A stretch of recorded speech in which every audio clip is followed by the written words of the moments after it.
Welcome back to Reformed Thinking. We're taking some time today to step away from all the immediate noise and get into some truth that lasts, often found in these ancient texts that just stay so directly to our lives today. They really do. So today, a listener pointed us toward a text that deals with some of the most, well, raw and painful human experiences you can imagine. We're talking about betrayal, distress, the feeling of being just completely overwhelmed.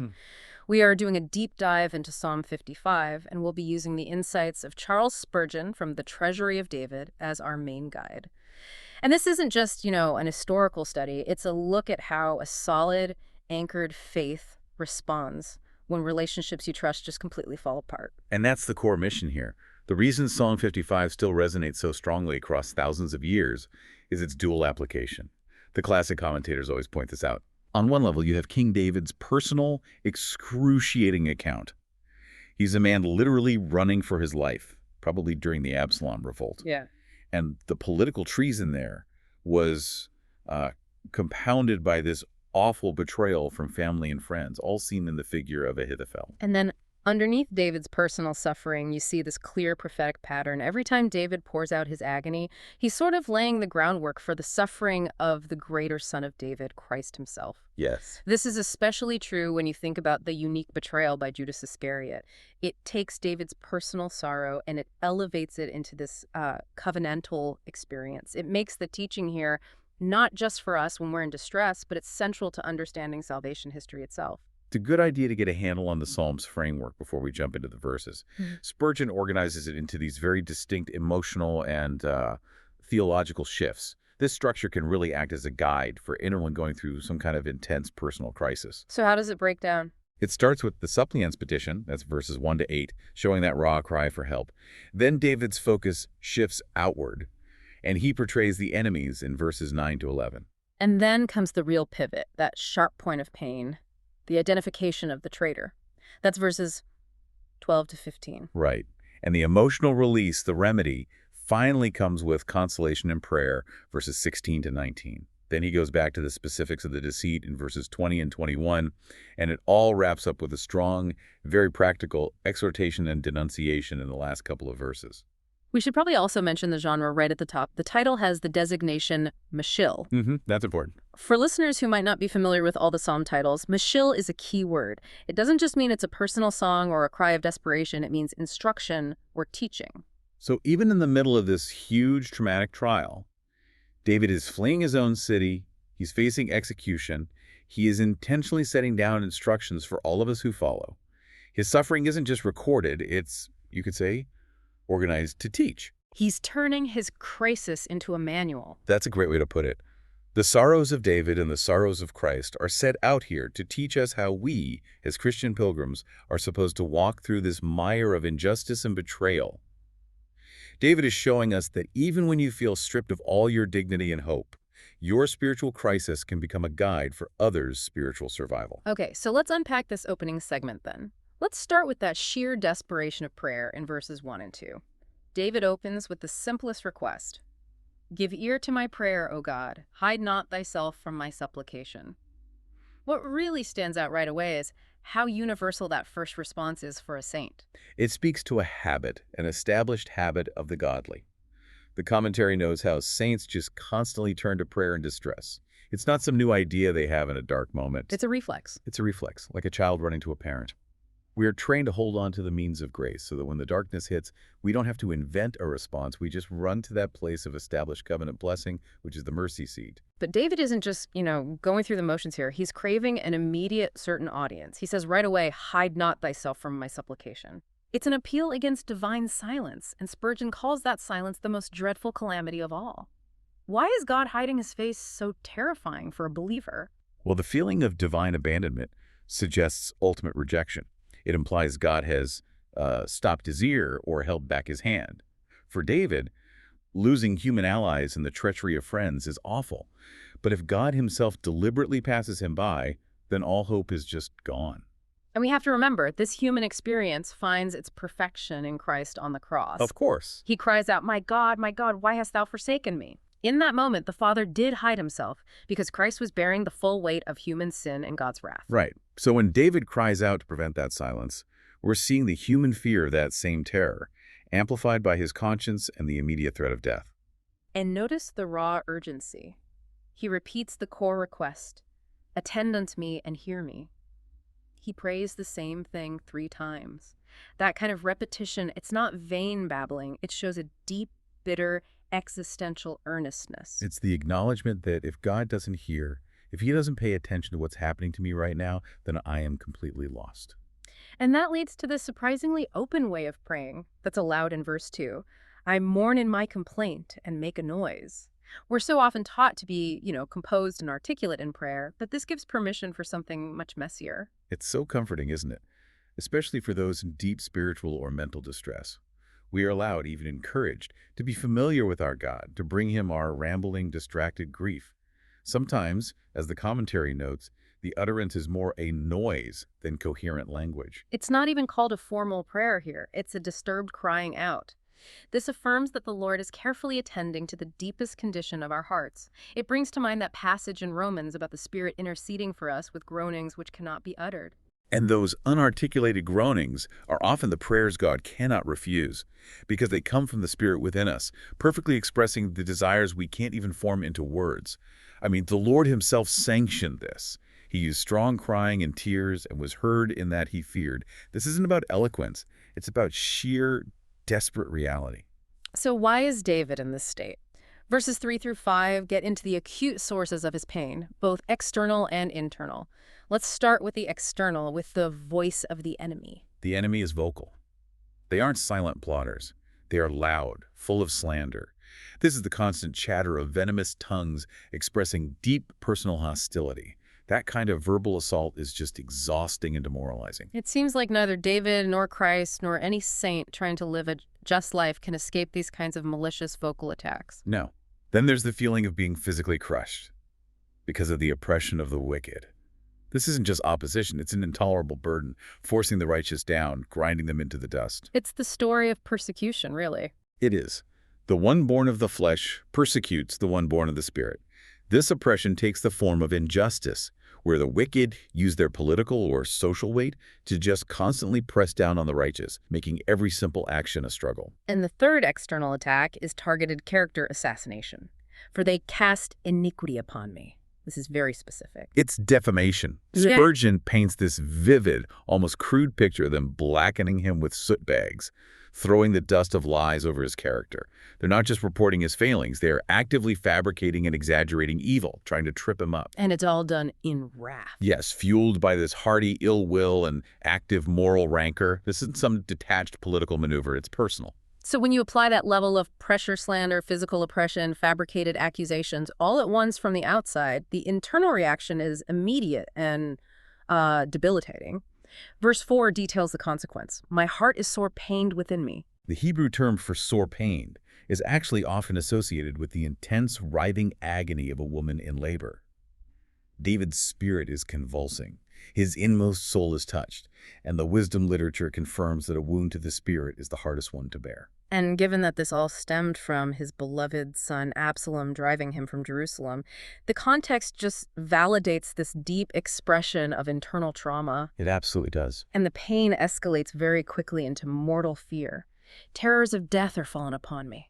He feels suddenly surrounded by the shadow of death, giving himself up for lost.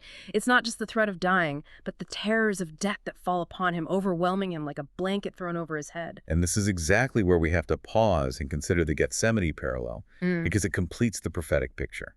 David is facing this mortal apprehension and dismay. It's a natural human reaction to imminent violent death. Right. But Christ, in the garden, experienced this same fear and sorrow, exceeding sorrowful even unto death, but magnified exponentially. How so? I mean, David's fear is rooted in the threat of assassination and losing his life and kingdom. How does Christ's compare? Christ's apprehension, while fully human, was rooted in something far darker. That dreadful hour when the Father would hide his face and the accumulated weight of the world's sin would be poured out upon him. David was unmanned, confounded, brought into this hideous state of suspense. But Christ willingly stepped into that horror. He did. He faced the divine wrath that David only feared indirectly through human enemies. David's experience is the forerunner, a sanctified example of human agony, but Christ's suffering perfects it. It turns that mortal dread into redemptive suffering. Verse 5 really captures the full psychological toll of this descent into terror. Fearfulness and trembling are come upon me. It's that sly, mysterious, plotting conspiracy that causes a noble mind more fear than an open challenge. You can be brave against an open enemy, you know. You know where they stand and what to resist. But cowardly treachery and secret plotting, which David knows is happening back in Jerusalem, that just bewilders and distracts you. It creates this paralyzing suspense. And the culmination is being entirely enveloped. And horror hath overwhelmed me. It sounds like being plunged into a deep, dark sea of dread. The application for us is so vital here. This sort of total distress, fear, trembling, horror is not inconsistent with godliness or courage. Natural human affections are sanctified, not erased, in conversion. So good. Brave people can be moved with fear in times of great danger. Yes, and David is laying out this reality for us in this Maschil. We aren't expected to be stoic robots. We are allowed our human response. The sources are very clear that this intense fear of death is upon all flesh. Feeling it is not a sign of lacking courage. The courage comes in how we respond to it. Right, to overcome it in the way of duty is courage. To meet the inevitable with patience is faith. But the initial reaction for most of us, when facing the grave, is this horrible dread. And we have to address the root cause of the most paralyzing spiritual dread, which is the consciousness of our own sinfulness. Even the exemplary Christian, when looking only at his own habits and righteousness, feels a sense of unfitness to meet God. Our unreadiness to die, our lukewarmness in duties, the great imperfections of our repentance, all these things generate shame and dread. And the practical theological remedy is never found by just looking harder at ourselves. If we focus inward, we just amplify the dread. The remedy is found by shifting our gaze entirely to the great surety, to Christ Jesus. Only by trusting in his perfect work, which conquered the very terror David felt, can we overcome this internal horror. That profound internal agony, then, the overwhelming sense of being crushed and terrified, it leads so naturally to this deep human wish for instant, total escape. In verse 6, David sighs, "Oh, that I had wings like a dove, for then would I fly away and be at rest." This is the universal human longing when life becomes just intolerable. He's wishing for a swift, unobserved escape from the scene of conflict and wickedness and venomous tongues. It's the emotional equivalent of wishing for a sudden retirement, for a lodge in some vast wilderness where the noise of plotting can't reach. And he chooses the doves specifically, which symbolizes both innocence and speed. It's the timid flyer, seeking quiet shade in solitary valleys, always fleeing the haunts of hunters. It just shows he's desperate for absolute solitude and peace. But the commentary immediately introduces a challenging critique of this desire. It calls it a vain desire. So why is it vain? Let's get into that. Well, the critique is central to discipleship. First, because inward grief knows nothing of place. You can't outrun a troubled heart because the trouble is within you. The source of our spiritual anxiety, whether it's sin or distress, it travels with us even to the deepest wilderness. Changing your geography doesn't fix a broken spirit. That's a huge application point for us today, isn't it? How many of us seek escape through modern versions of wings like a dove? We seek distraction through media or constant moving or career shifts, hoping to leave the internal conflicts behind. But until the conflict is resolved spiritually, the trouble remains. Second, and this is more challenging for the Christian, this impulse to flee is often considered cowardly. We're instructed that we'd better face the danger because God calls us to fight the battle he has appointed for us. We're soldiers, and soldiers who turn their backs are defeated. The analogy often used is that we have no armor for our backs. Our posture must always be forward, facing the trial God has appointed for us right here, right now. Running from the battle is, in effect, admitting defeat. And the very symbol David chose, the dovet, provides the theological counter-argument. We're reminded of the dove of Noah, which flew out over the floodwaters but found no rest until it returned to the ark. So we find rest in Jesus, in the covenant, not in separating ourselves from the appointed place of trial. That's it. That reframes the purpose of tribulation entirely. We don't need to depart from the conflict to find peace. Rather, all will be well if we trust in him right where we stand, in the middle of the storm. And we see the practicality of David's longing in verse 7. "Lo, then would I wander far off and remain in the wilderness." In his current state, he just thinks anywhere else must be better than Jerusalem right now. But history shows us the reality of solitude is often far less charming than the troubled soul imagines. The commentary quotes that famous reflection of Alexander Selkirk, the real-life inspiration for Robinson Crusoe, who, after years of forced solitude, concluded, Better dwell in the midst of alarms than reign in this horrible place. So solitude can quickly become crushing loneliness. It amplifies, not diminishes, internal sorrow. Our Lord found great strength in solitude, but he used it strategically for prayer, not pathetically sighing for a permanent escape.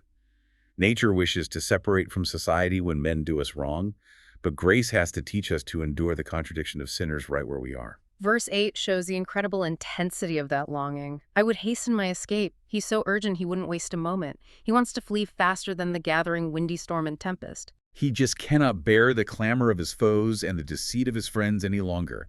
The noise is too great. But we have to turn this human wish for immediate, physical flight into a spiritual aspiration. So David must stay and feel the tempest now, but the Christian is assured that he or she will stretch their wings eventually for a bolder final flight. That's right.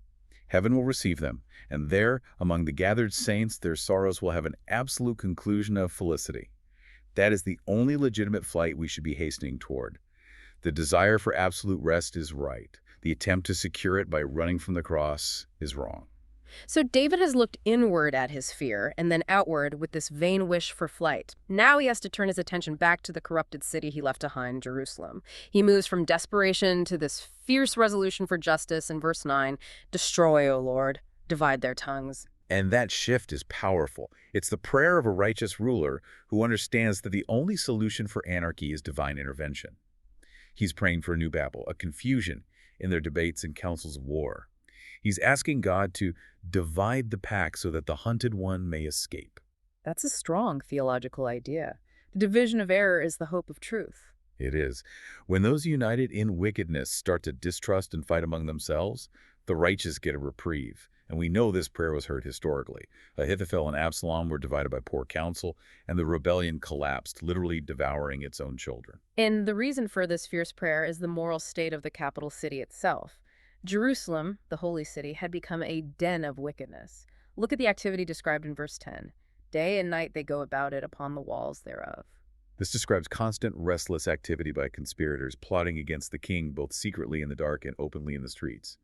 The evil is continuous. It wasn't just physical violence. It says mischief also and sorrow are in the midst of it. The city was beset by foes, abandoned by its monarch, and just filled with the elements of turbulence that breed collective suffering. The wicked had infected the very heart of the city. Crime was rife in places of authority, as verse 11 says. The vile elements had risen to the top, and the deceit was everywhere. Deceit and guile depart not from her streets. Crafty demagogues. Yes, busy with flattering, cozening phrases, defaming the good king to gain power. The public square had become a fortress of fraud, a convention of cunning. It was a comprehensive moral collapse, a picture of deep covenant violation. And this leads us to the emotional climax of the psalm, the identity of the unbearable reproach in verse 12. David says he could have borne reproach from an enemy or a hater. This is a key distinction. Why is treachery so much harder to take than open enmity? Well, reproaches from an avowed antagonist are less hard to endure because you can hide from them, or you could steel yourself for resistance. An enemy only knows what they can observe, but a false friend, they are the most real enemies precisely because they know your peculiar weaknesses, the sensitive spots, the intimate details. They know exactly where to cut and how deep to go. They do. David could tolerate the curse of Shimei, but the counsel and betrayal of Ahithophel was an entirely different category of pain. And he singles him out in verse 13 with this direct, agonizing accusation. But it was thou. It's that et tu brute moment, isn't it? It is, and we have to look closely at how he describes this traitor. He was a man mine equal. This means he was treated as being of the same rank, trusted, given authority, not an inferior or a mere servant. He was my guide and mine acquaintance. A trusted counselor, whose advice was valued, who was admitted to secret, inner fellowship. This was no stranger, but a near and dear friend who knew David through mutual disclosures of heart. For someone like that to prove false was a fiendish treason, lacking any honorable excuse. And this description just applies perfectly, prophetically, to Judas Iscariot. He was treated as an equal, one of the 12 disciples, trusted as the group's treasurer. He knew the place Gethsemane, where the master would go to be alone, yet he betrayed him for money. And the Lord, though of a gentler spirit than David, still felt this shocking treachery. He pointed out the one who dipped his hand in the dish with him. This is why the violation gets even worse in verse 14. They took sweet counsel together. Their fellowship wasn't just professional, it had been tender and confidential. They had found solace and mutual cheering in these intimate communings. It shows David's confidence was total. But the deepest, most defiling wound, the component that elevates this crime beyond simple political treason, is the religious dimension. And walked unto the house of God in company. Religious bonds should be unbreakable. They should be.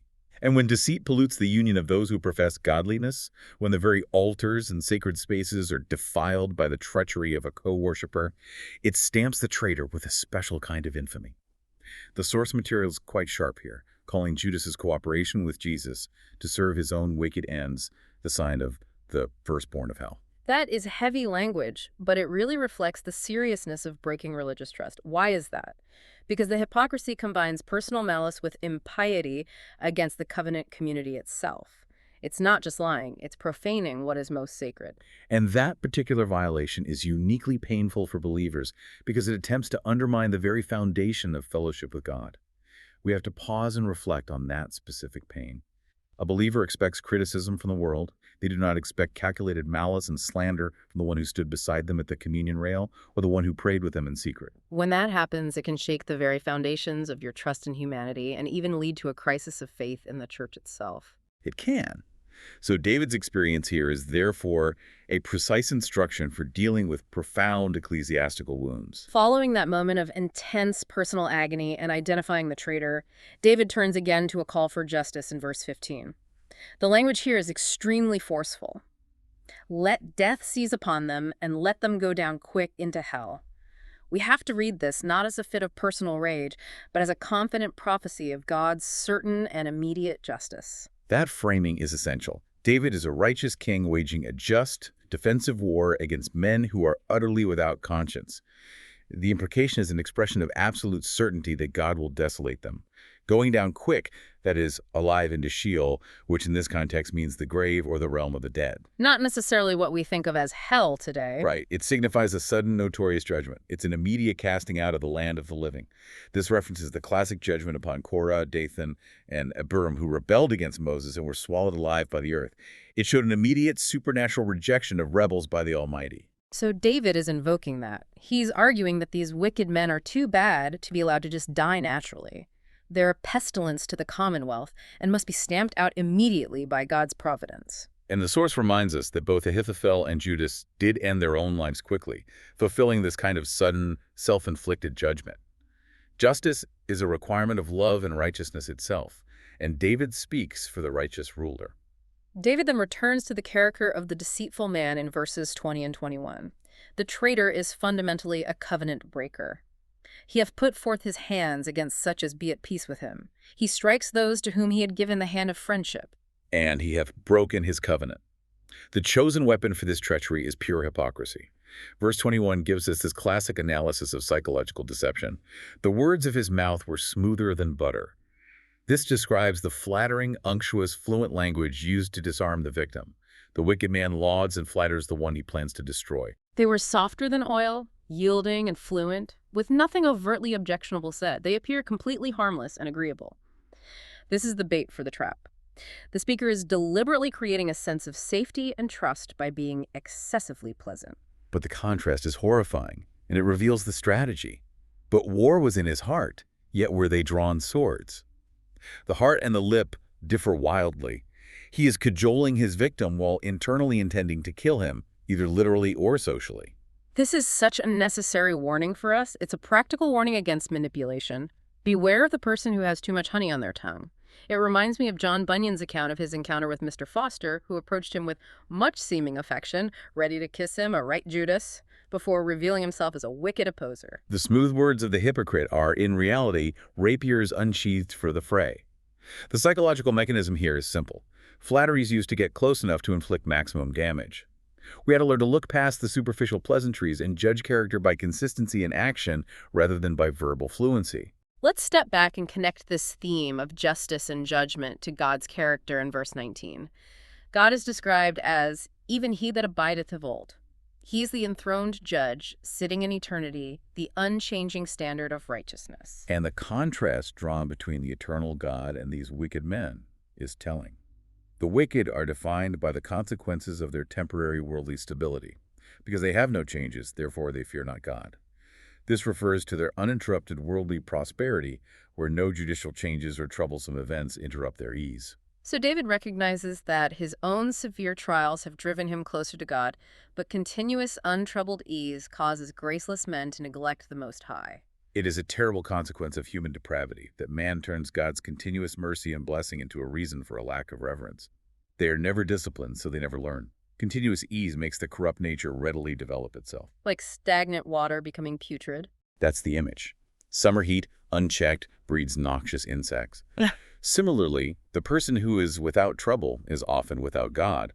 They are so established in their worldly evil course, they experience no cessation in their sin, that they see no need to acknowledge the author of all their prosperity. And this lack of fear is rooted in their refusal to change their heart, resulting in God's just judgment upon their continued sinning.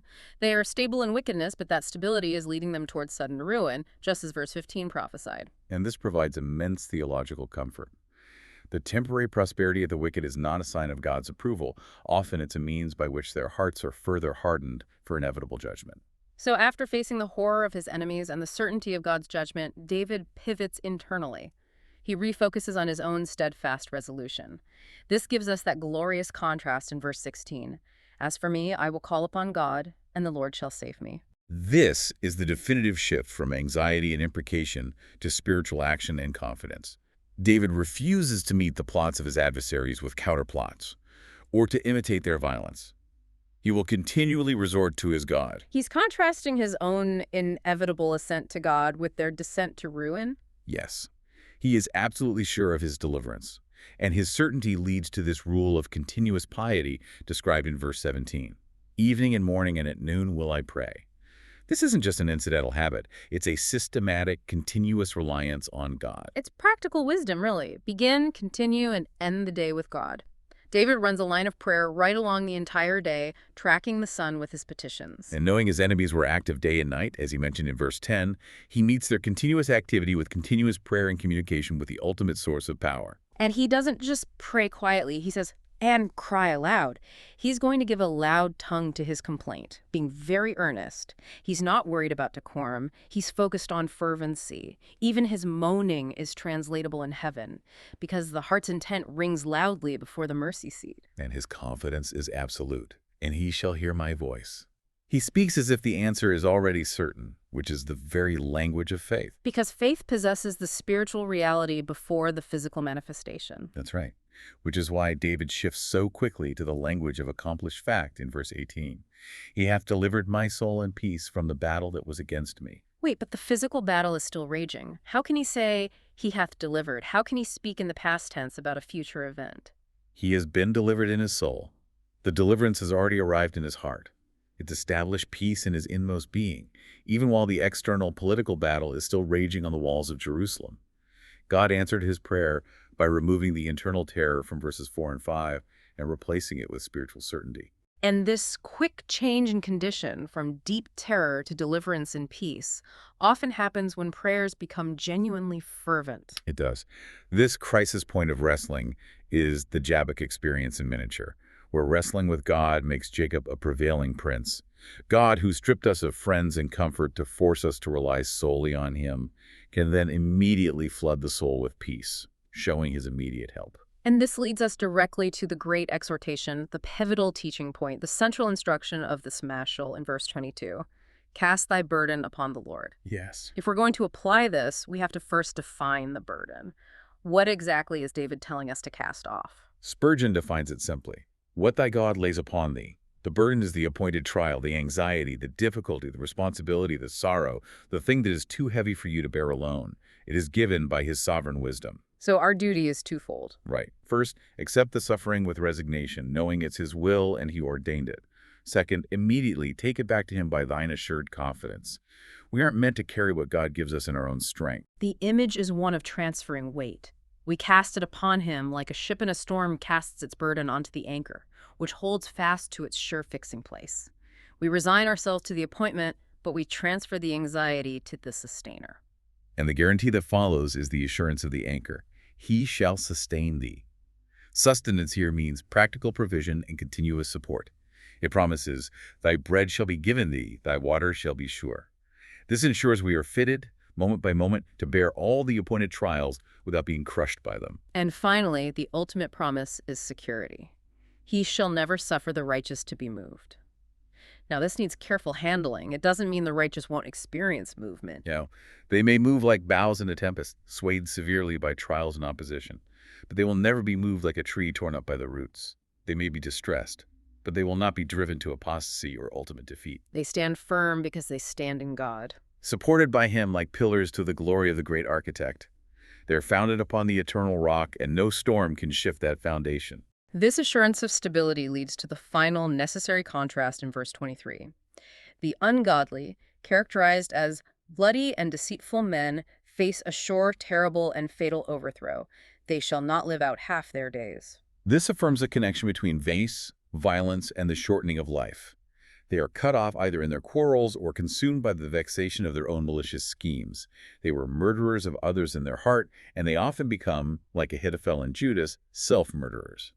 They descend into the pit of putrefaction, their wicked condition leading to an ignominious end. And the psalm ends not on that dark note of judgment, but firmly on David's final, wise, and practical conclusion. It provides the ultimate contrast to the wicked's fate. But I will trust in thee. He returns to the anchor, the personal resolution of faith in the sovereign judge. This deep dive into Psalm 55 has really shown us that even when you're facing profound personal and political distress, faith is not silenced. We learned about the radical accessibility of God who receives our rawest, most incoherent noise as genuine prayer, translating our suffering into spirit-filled desire. We truly grasp the unique, peculiar bitterness of betrayal, especially when it comes from a trusted co-worshipper, a sin that defiles the sacred bonds of the covenant community. Yet we are assured of the absolute consistency of God's justice, even if the wicked seem to enjoy temporary, uninterrupted prosperity. Which, as the psalmist shows us, actually works to harden their hearts for ultimate ruin. Right. For you, the learner, we want to return to the core instruction of this entire Maschil. It's verse 22. Cast thy burden upon the Lord. What burden, the appointment of trial or sorrow given by God, are you attempting to carry in your own strained strength right now? Are you wrestling with it alone, or are you consistently transferring that anxiety back onto the sustaining Lord, who promises never to let the righteous be moved? And let's build on that theme of David's deliberate prayer frequency, evening, morning, and noon. If David, under the shadows of the Old Covenant, found solace and strength in setting 3 specific times for fervent crying and structured dependence, what should be the continuous, ceaseless posture of our hearts today? How much more should we be prone to immediate, continuous communion, knowing that our great high priest has already fully trodden this exact path of fear, suffering, and betrayal before us, securing our final permanent rest? Consider how your daily rhythm might better reflect that continuous reliance.